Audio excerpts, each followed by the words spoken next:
నమస్కారం city news కి స్వాగతం. ఈనాటి వార్తా విశేషాలు. బాపట్ల జిల్లా చీరాల అంబేద్కర్ భవన్లో దళిత మహాసభ అధ్యక్షులు మాచవరపు జూలియన్, చప్పిడి వెంకటరావు, దళిత బహుజన పార్టీ జిల్లా అధ్యక్షులు షేక్ జిలానీలు విలేకరుల సమావేశం ఏర్పాటు చేశారు. ఈ సందర్భంగా వారు మాట్లాడుతూ అగ్రవర్ణాలకు అనేక కార్పొరేషన్ల నిధులు జారీ చేస్తున్నారు, కానీ ఎన్నికలలో ఎస్సీ ఎస్టీ కార్పొరేషన్లకు నిధులు విడుదల చేస్తామని హామీ ఇచ్చారు. అవి నేటికి అమలు కాలేదు.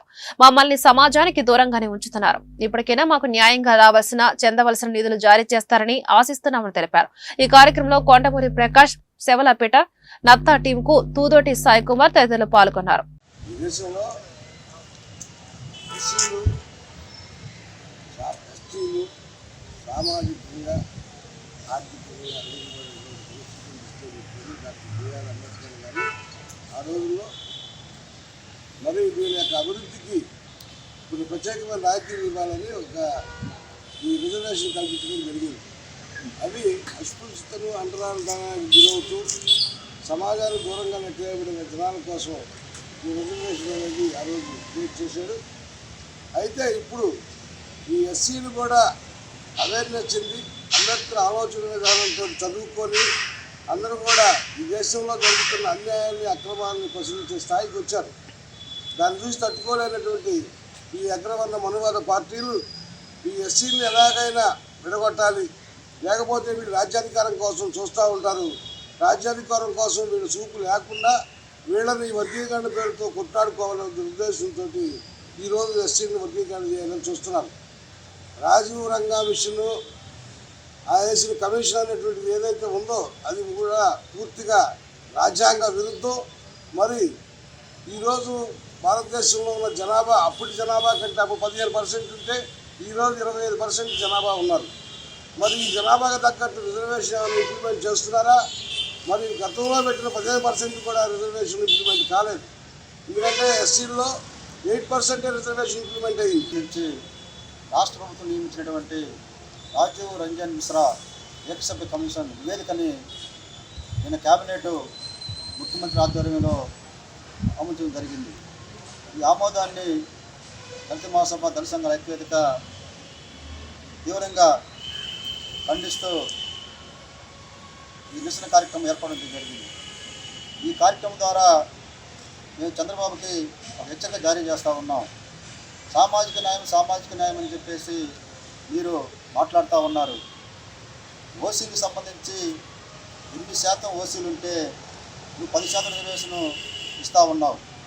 20% ఉన్న జనాభాకి నువ్వు 15% కుదించి దాన్ని వర్గీకరణ చేస్తూ ఉన్నావు.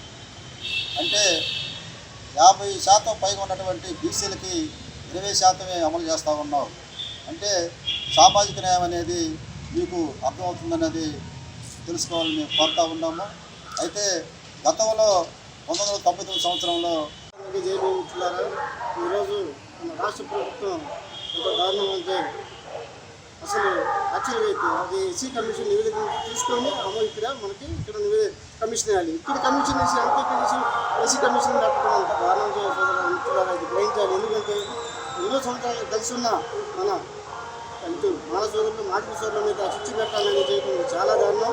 దీన్ని మా గత ఖండిస్తుంది. ఎందుకంటే అందరూ కలిసి ఉంటే ఆనాడు మన 341 ఆర్టికల్ ప్రకారం ఎవరికి ఎలా ఉంది, ఎస్సీల రిజర్వేషన్ ఉంది, కానీ ఎవరికి వాళ్ళకి వీళ్ళకని లేదు. ఎస్సీ సోదరులకి రిజర్వేషన్ ఇచ్చారు, కానీ బాబాసాహెబ్ అంబేద్కర్ వారు దాన్ని బట్టి వీళ్ళు ఏంటంటే వాళ్ళ అధికారం కోసం మాకు అధికారం కావాలంటే ఏం చేయాలి, వీళ్ళకి రేపు రాజ్యాధికారం కోసం పనిస్తున్నారు కాబట్టి వీళ్ళని ఎక్కడికక్కడ కట్ చేస్తే మంచిదని చేస్తున్నాయి. ఇది చాలా దారుణం. దీన్ని మా దళితులను బట్టి ఖండిస్తుంది. ఎందుకంటే మిత్రులారా, ఈరోజు చూడండి మన ఆంధ్రప్రదేశ్లోనే బాపట్ల జిల్లా చీరాలలో మహాత్మా గాంధీ క్లాత్ మార్కెట్ 46వ వార్షికోత్సవం సందర్భంగా వికాస్ హాస్పిటల్ గుంటూరు ఆధ్వర్యంలో క్లాత్ మార్కెట్ అధ్యక్ష ఉపాధ్యక్షులు చంద్రశేఖర్, గుర్రం రాఘవరావులు ఉచిత వైద్య శిబిరం ఏర్పాటు చేశారు. ఈ సందర్భంగా వారు మాట్లాడుతూ మహాత్మా గాంధీ క్లాత్ మార్కెట్ 46వ వార్షికోత్సవం సందర్భంగా వికాస్ హాస్పిటల్స్ గుంటూరు వారిచే ఉచిత వైద్య శిబిరం ఏర్పాటు చేశాం. వారిని అడిగిన వెంటనే స్పందించి వైద్య సేవలు అందించేందుకు ముందుకు వచ్చారు. ఈ శిబిరంకు వచ్చిన రోగులకు నెల రోజులు ఉచితంగా వైద్య సేవలు అందిస్తామని, అంతేకాక ప్రతి 3 నెలలకు ఒకసారి ఉచితంగా పరీక్ష నిర్వహిస్తామని చెప్పారు అని తెలిపారు. ఈ కార్యక్రమంలో వైద్యులు B Nagaraju, Surendra, Nagulapati, Suresh Babu, Vallepu, CEO yes మూర్తి సిబ్బంది పాల్గొన్నారు.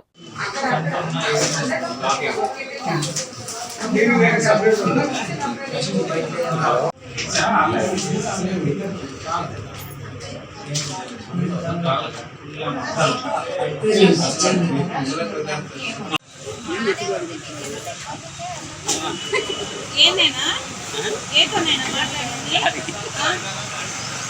ఏతో మాట్లాడింది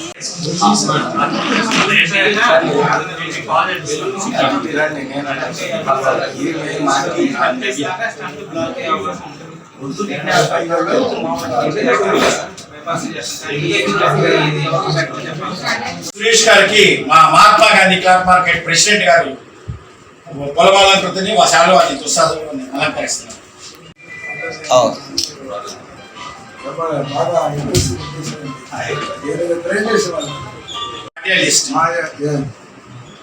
వారికి కూడా మార్కెట్ తరఫున ప్రత్యేక కృతజ్ఞత. ఎక్స్ కౌన్సిలర్ ఎంఎస్ గారు మాజీ ప్రెసిడెంట్ ఎంజీసీ మార్కెట్.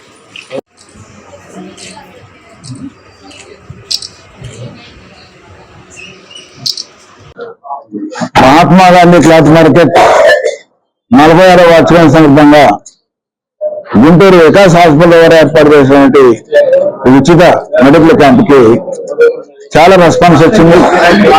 మేము అనుకోకుండా ఏదో ఇప్పుడు 3 క్యాంపులు జరిగినాయి చేరాలి మా ఎంబీసీ మార్కెట్ లో. ఇది 4వ క్యాంపు. ఈ జరిగిన 4 క్యాంప్స్ లో కూడా వారు సుమారు 200 మంది దాకా మనకి వచ్చారు. అంటే వారు మంచి రెస్పాన్స్ ఈ దగ్గర మాకు చాలా బాగా కనపడింది. దాని తగ్గట్టుగా కూడా 3 క్యాంపులు మెయిన్. మనిషికి ముఖ్యంగా కావాల్సింది ఏంటంటే హెల్త్. డబ్బు కంటే ముఖ్యమైనది వాళ్ళ హెల్త్. ఆరోగ్యం మహాభాగ్యం అన్నారు. అదేవిధంగా మనకి ఇవాళ మనిషికి ప్రతోడు న్యూరాలజీ ముఖ్యంగా అనేటువంటిది నరాల బలహీనత.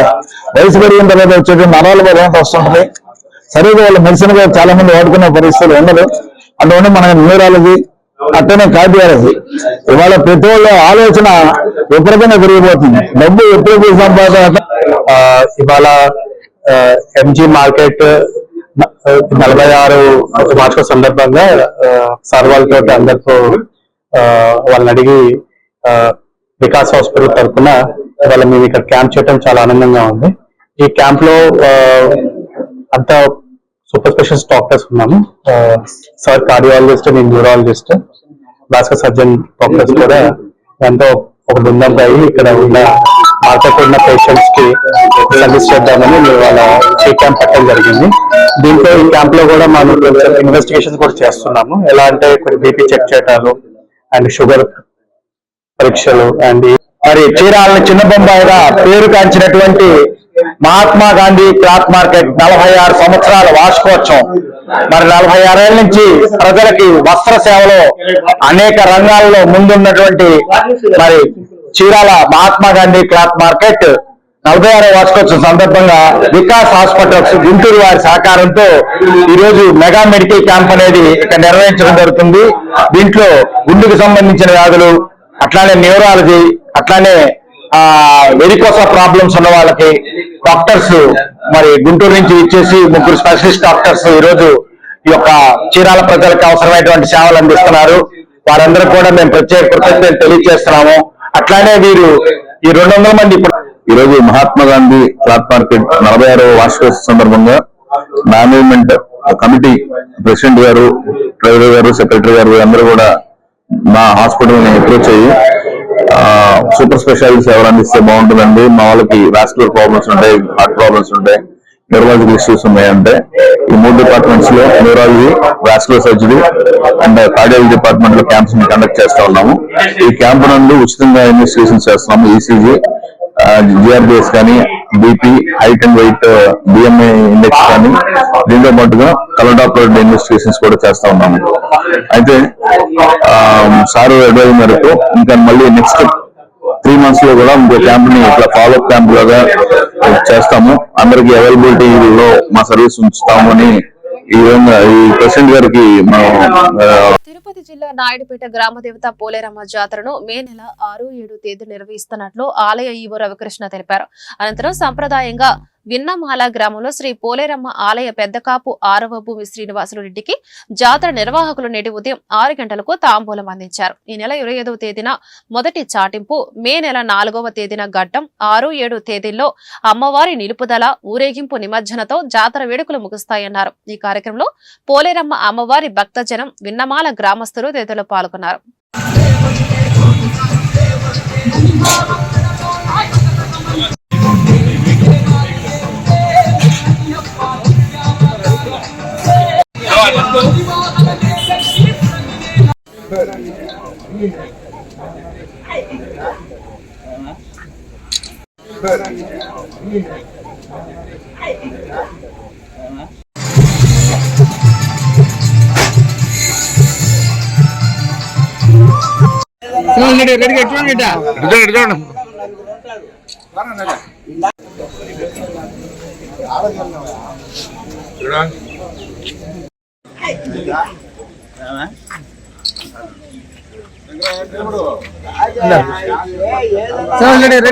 తిరుపతి జిల్లా నాయుడుపేట పట్టణంలోని అంబేద్కర్ భవన్ లో చైర్మన్ కటకం దీపిక అధ్యక్షతన సాధారణ మున్సిపల్ సమావేశం జరిగింది.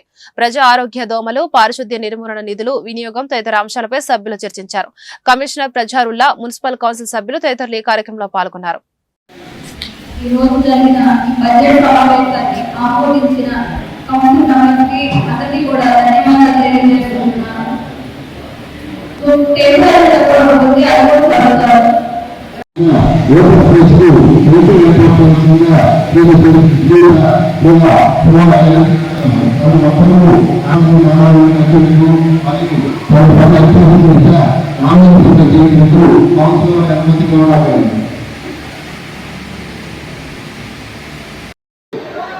విగ్రహం పెట్టుకోవచ్చు, ఎన్టీఆర్ విగ్రహం పెట్టుకోవచ్చు. మరి అదేవిధంగా జగజ్జీవరావు గారి విగ్రహం కూడా పెట్టాలి. ఎందుకంటే ఆ సామాజిక వర్గాలు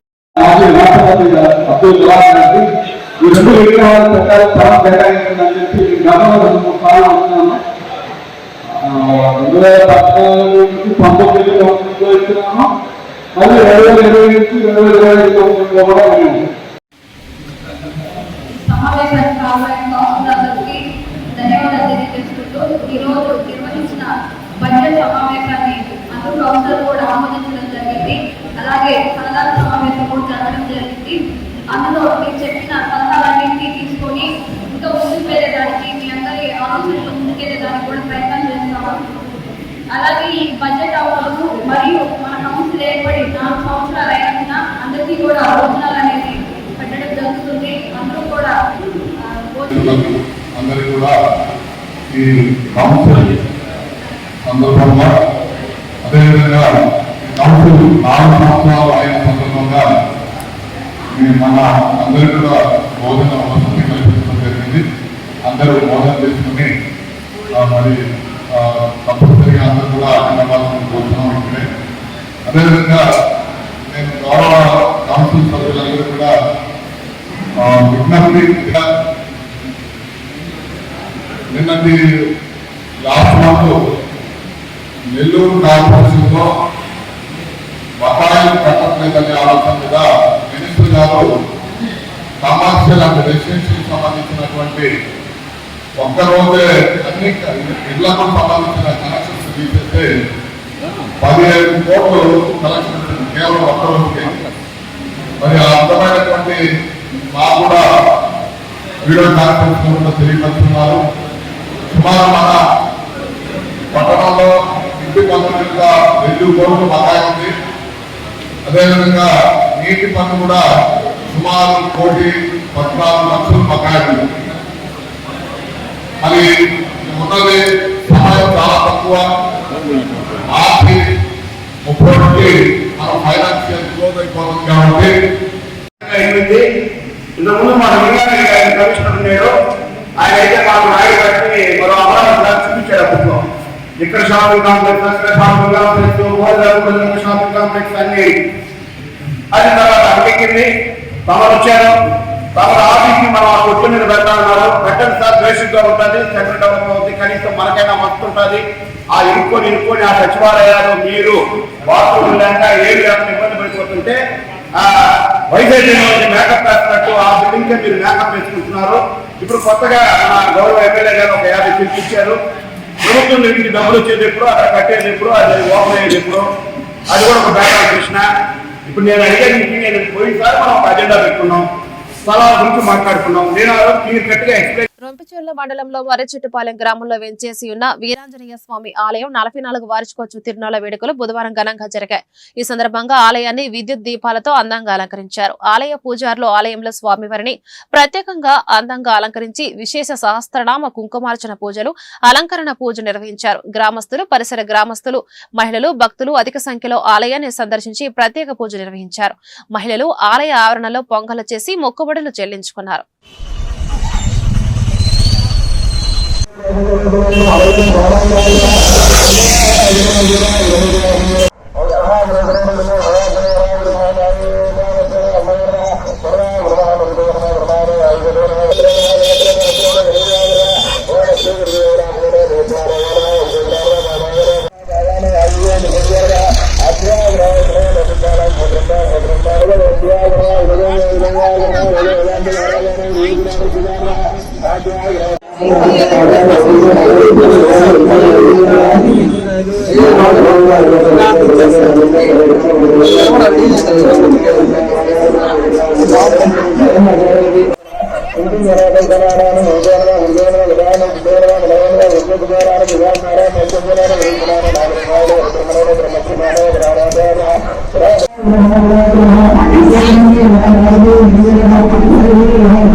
రొంపిచెర్ల మండల రెవెన్యూ కార్యాలయంలో బుధవారం ఏర్పాటు చేసిన చలివేంద్రాన్ని తహసీల్దార్ బండి నిర్మల ప్రారంభించారు.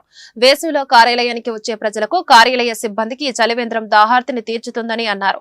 తాటి మట్టాలతో ఏర్పాటు చేసిన చలువ పందిర్లలో రెవెన్యూ ఆధ్వర్యంలో ఏర్పాటు చేసిన చలివేంద్రం ప్రారంభోత్సవం సందర్భంగా మజ్జిగ పంపిణీ చేశారు. ఈ కార్యక్రమంలో సిబ్బంది, పలువురు వీఆర్ఓలు తదితరులు పాల్గొన్నారు.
అందరికీ నమస్కారం అండి. ఈరోజు రొంపిచెర్ల తహసీల్దార్ కార్యాలయంలో చలివేంద్రం ఏర్పాటు చేయడం జరిగింది. సో ఎండలు ఎక్కువగా ఉంటున్న నేపథ్యంలో పబ్లిక్ ఈ వాటర్ కోసం ఇబ్బంది పడకూడదనే ఉద్దేశంతో చలివేంద్రం ఏర్పాటు చేయడం జరిగింది. ఈ సద్వినియోగపరచుకోవాలని కోరుకుంటున్నాను. అందరూ చలివేంద్రంలో వాటర్ తాగాలని కోరుకుంటున్నాను. ఈ వార్తలు ఇంతటితో సమాప్తం. నమస్కారం.